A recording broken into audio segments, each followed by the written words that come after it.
Hey there guys, so you want to learn how to code in 2025? Well, here are 8 steps to guide you through your coding journey. Let's get right into it.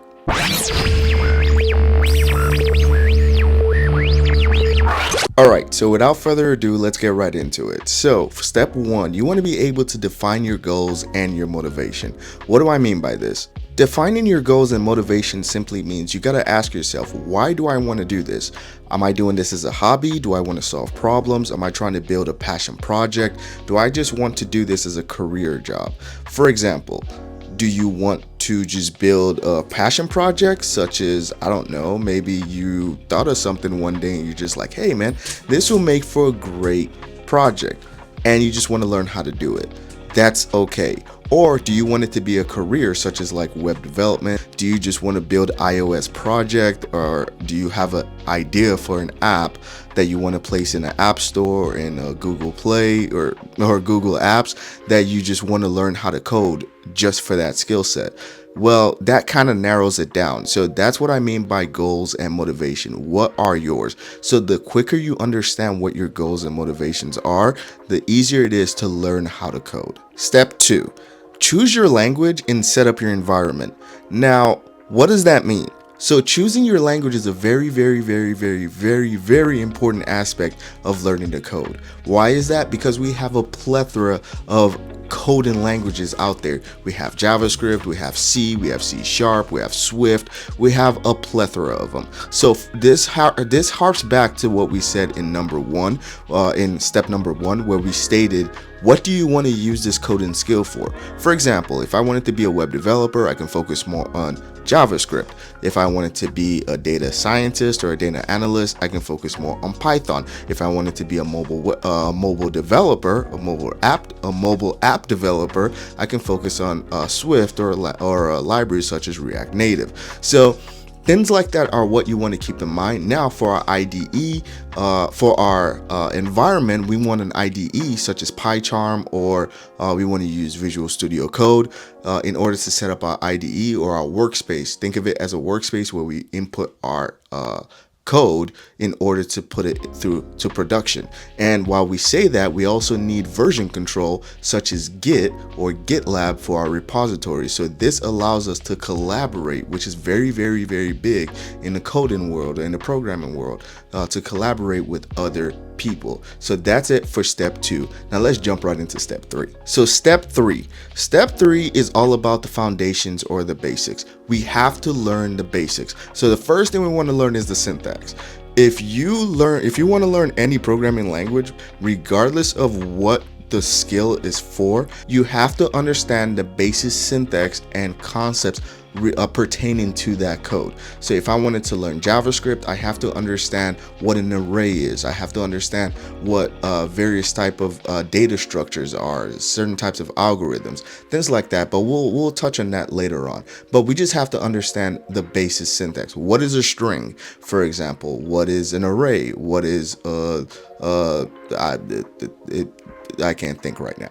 But basically, structural foundational concepts like that are things we have to know. So how do I learn these things? Easy. You can use free platforms such as Free Code Camp. This is how a lot of people get started with understanding the syntax of whatever coding language they want to learn. Of learning what kind of code. You get what I'm trying to say.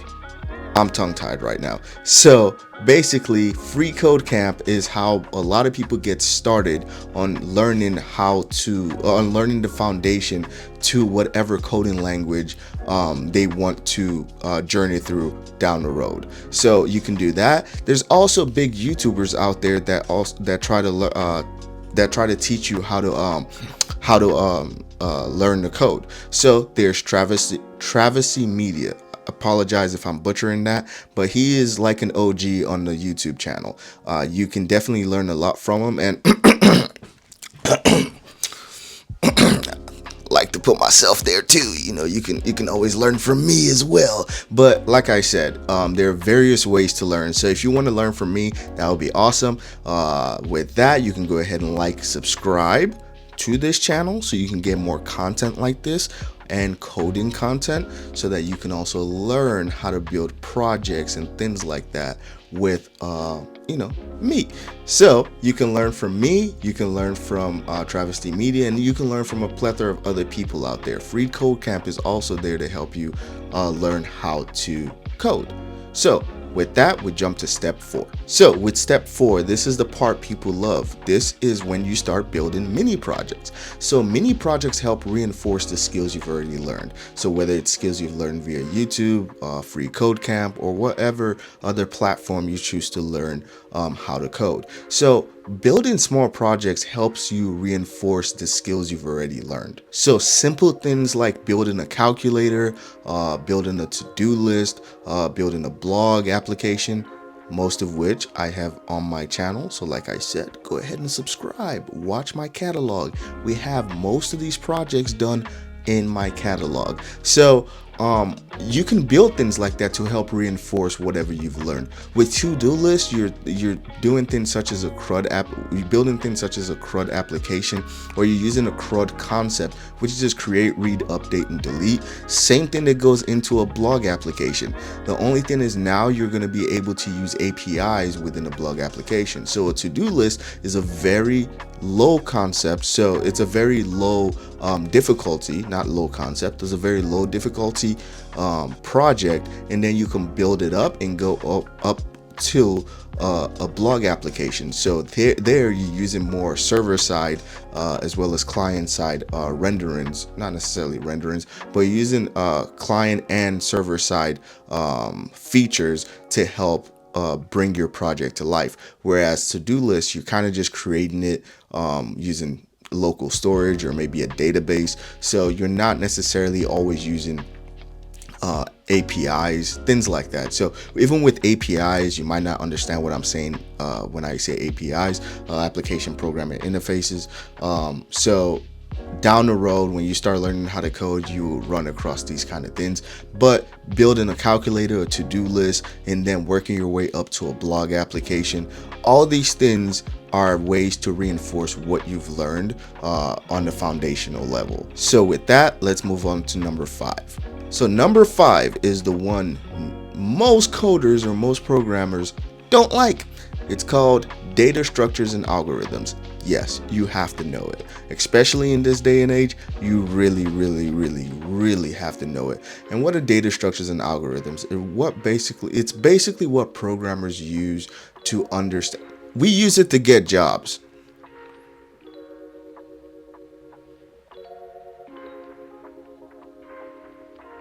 That's what it's for.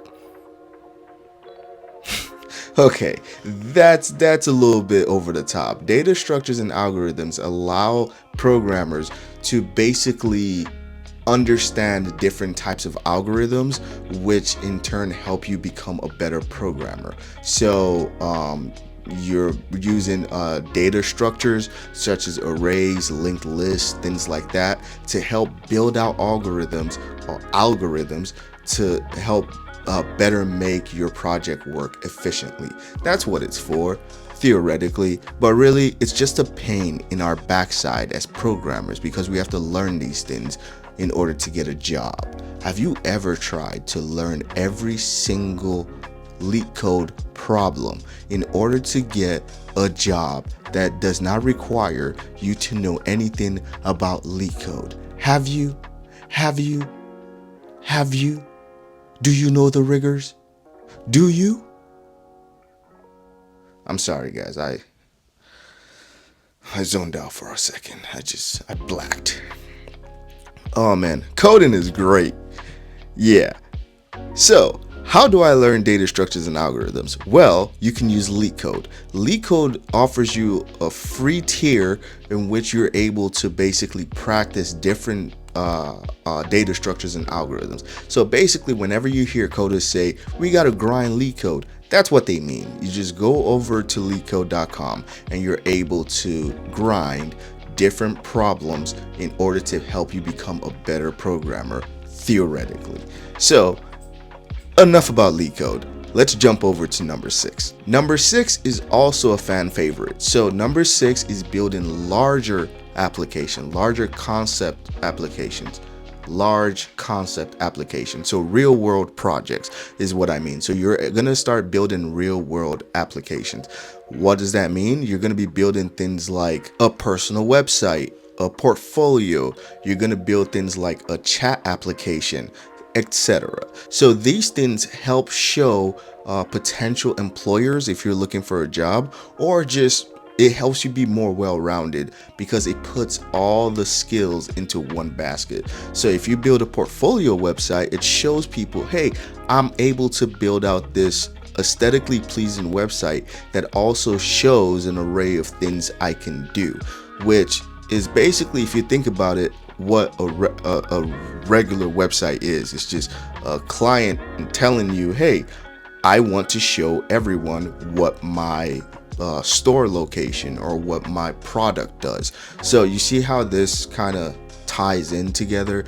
Chat application shows that you are very well versed in algorithms. You're able to work with databases. You're able to do this and that you learn from the foundational level up until the algorithms that you learn in LeetCode, or that you just pick up as you're learning how to code. So things like that, like I said, some of these projects are already on my catalog. So if you don't want to go and stray any further, just go into that catalog and you can see a lot of these projects there. Just saying, trying to help you out. Just saying. Subscribe.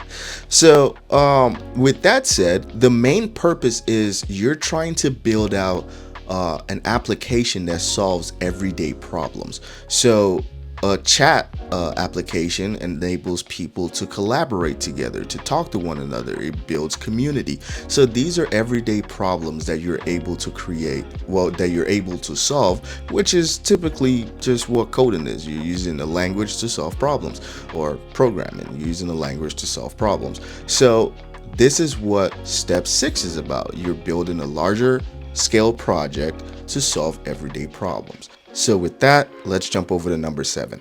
So for number 7, you want to engage with the coding community.